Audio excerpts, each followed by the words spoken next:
जी, अस्सलाम वालेकुम। अच्छा, आज हमारा जो टॉपिक है वो है कंटेंट के वर्ड काउंट के बारे में। हमारा जो मोस्टली इस चीज़ की मिसकंसेप्शन है वो ये मिसकंसेप्शन है कि अगर कंटेंट की लेंथ ज़्यादा हो, ठीक है? तो उससे रैंकिंग बेटर आती है एज़ कंपेयर टू जिस कंटेंट की लेंथ कम है। लेकिन ये टोटली रॉन्ग है, ऑपोज़िट है। कैसे? अगर एक आपका टॉपिक है फॉर एग्ज़ाम्पल उसका वर्ड काउंट है 1000 लेकिन उसका टॉपिक आपने जितना भी उसके एस्पेक्ट्स थे वो सारे के सारे के कवर कर लिए, ठीक है? तो आपको ज़रूरत नहीं है कि उसका वर्ड काउंट आपको 1500 वर्ड्स का या 2000 वर्ड्स का ज़रूरत है। सिमिलरली अगर आपका एक टॉपिक 500 वर्ड्स में कवर हो रहा है, तो आपको ज़रूरत नहीं है। लेकिन आप क्या करोगे कि फॉर एग्ज़ाम्पल आपने क्या किया, आपने 1000 वर्ड्स की बजाय 2000 वर्ड्स लिखे लेकिन टॉपिक कवर नहीं हुआ, तो वो कंटेंट पे बेटर तरीके से रैंक नहीं होगा। इसमें एक रियल टाइम केस स्टडी है मेरे पास। हमने क्या किया है, ये सेम ही साइट थी।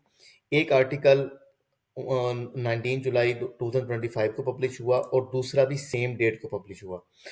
इस वर्ड का इसका कंटेंट जो था, वर्ड काउंट था इस कंटेंट का वो था ऑलमोस्ट 5250 और इसका वर्ड काउंट था ऑलमोस्ट 7624 वर्ड्स। इसका कंटेंट ज़्यादा है, ठीक है, वर्ड काउंट ज़्यादा है।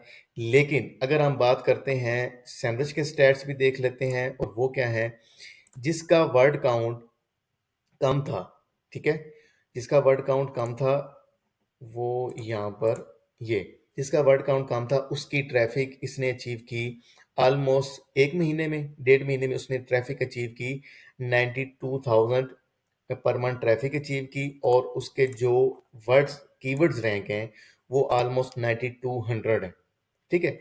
लेकिन जिसका वर्ड काउंट 7600 था, ठीक है, उसने सिर्फ और सिर्फ ट्रैफिक और उसकी ट्रैफिक ड्रॉप भी हो रही है, उसने ट्रैफिक अचीव की है आपको 5400 जो कि ऑलमोस्ट उससे 20x लेस है। यानी इसकी ट्रैफिक ऑलमोस्ट 20x ज़्यादा थी, ठीक है, जिसका वर्ड काउंट कम था। और कीवर्ड्स का भी ऐसा ही है, कीवर्ड ऑलमोस्ट 100x के कंपैरेटिवली बन रही है। इसके सिर्फ और सिर्फ 1800 वर्ड जो हैं वो रैंक है, वो भी मैं आपको दिखा देता हूँ यहाँ पर। ये जो आपका ये जो वर्ड काउंट जिसका ज़्यादा था उसके सिर्फ और सिर्फ 1800 वर्ड्स रह गए। तो सीन सिर्फ इसमें ये है कि आपका जो चीज़ है वो है आपकी रेलेवेंस होनी चाहिए, आपके कीवर्ड टारगेटिंग मैटर करती है, उनका जो वर्ड काउंट उनका सर्च वॉल्यूम मैटर करता है, उनको किस तरीके से आपने कवर किया वो मैटर करता है। तो ये सब चीज़ें जब आप कंक्लूड करोगे, सब चीज़ों को जो है वो जब आप कंटेंट लिख रहे हो तो आप करोगे तो तभी आपका एक कंटेंट ऑप्टिमाइज होगा। अदरवाइज वर्ड्स ज़्यादा लिखने से आपका वर्ड काउंट या आपकी रैंकिंग बेटर नहीं होगी। ठीक है जी, थैंक यू।